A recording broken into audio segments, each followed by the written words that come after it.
Les dernières rumeurs des iPhone 17.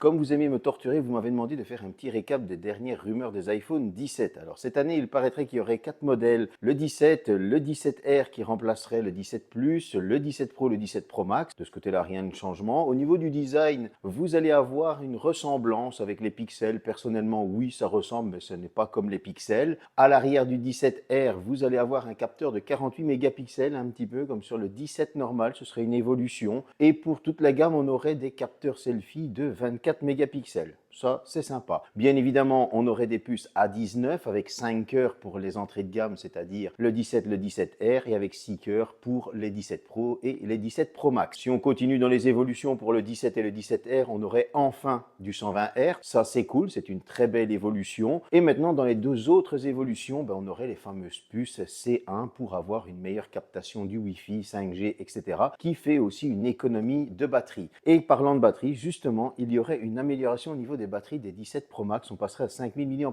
Alors les fans d'Android vont les assassiner en disant que nous on a ça depuis 5-6 ans, mais on aurait aussi une charge rapide. Charge rapide qui va être utile sur le 17R quand on sait que, selon les rumeurs toujours, il y aurait une batterie de 2900 mAh. Bon, vous allez me dire, même avec un 30 watts, ça va charger vite vu que c'est petit. Voilà, ça c'est les rumeurs qui vont bon train, et maintenant tout ça est à prendre avec des pincettes. Il faut savoir aussi que dans les couleurs, il y a un vert sur les 17 qui est juste dégueulasse et un orange qui est juste dégueulasse. C'est une insulte à Apple. En tout cas, je vous ai donné les dernières rumeurs. Maintenant, il suffit d'attendre la keynote de Apple en septembre et on verra les tests ensuite.